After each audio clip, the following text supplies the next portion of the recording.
Okay mga idol, PBA update naman tayo. Sa wakas, may nag-champion din na hindi under ng San Miguel Group.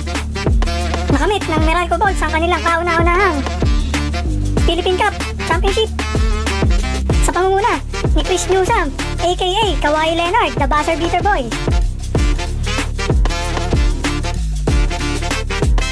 Maganda ang naging laban sa Game 6 ng San Miguel kontra Meralco Bolts. Hindi na hinayaan ng Meralco na umabot pa ng Game 7 ang kanilang championship game. Natambakan ng halos 15 points ng Meralco Bolts ang San Miguel, ngunit talagang lumalabas ang championship caliber nitong SMB team. Saglit lang nila nahabol ang 15 points mga idol. Pagdating naman ng 4th quarter, under 3 minute frame, natambakan ulit sila ng Meralco, 10-point lead. Yun nga lang mga idol, sadyang iba ang experience nitong kupunan na San Miguel Beer, na kung saan sila ay laging kasama sa championship game. Yung nga sinasabi ko mga idol, sa wakas na iba din.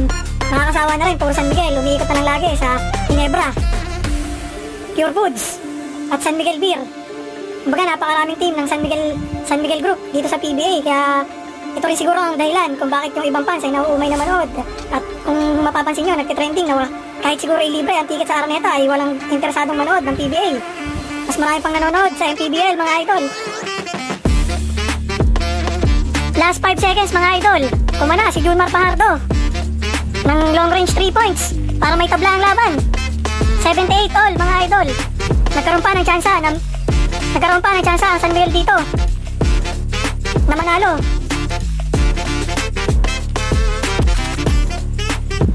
Ngunit biglang sinapian ni Kawhi Leonard itong si Chris Newsom mga idol. Same angle, same spot ang tinira ni Kawhi Leonard nung kalaban nila ang Philadelphia sa Eastern Conference Finals noong 2019. Parang ganyan din ang tinana ni Kawhi Leonard mga idol.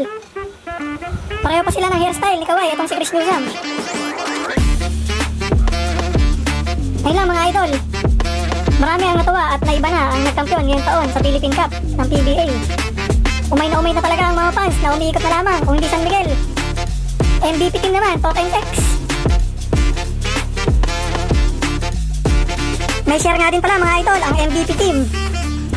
MVP, Manny Pangilinan team mga idol dito sa Meralco. Ngunit hindi kagaya ng San Miguel Group na talagang iisa lang ang may-ari.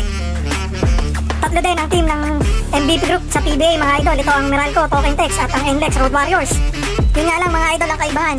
Hindi fully owned ng MVP Group itong Meralco Bolts. Kaya congratulations mga idol.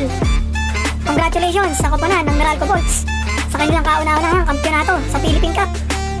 Sana maging balanse na ang team sa PBA mga idol para bumalik ang sigla at gana ng mga fans na manood uli sa Araneta or sa Mau Arena mga idol. Daig na daig ang PBA ng mga collegiate sports kagaya ng UAAP at NCAA kung saan napupuno talaga ang venue kung sa Araneta man yan o sa Mau Arena. Nakakaumay na rin talaga mga idol. Nakakaumay na talagang manood ng PBA ay mga idol kung sa umpisa pa lang ng season ay alam mo na nang maglalaro lang ulit sa finals ay umiikot sa koponan ng SMB teams. Ito rin talaga ang isa sa dahilan mga idol kung bakit nawawalan na ng gana ang mga fans na suportahan at panoorin ng live o kahit sa TV ng ating pambansang liga na PBA.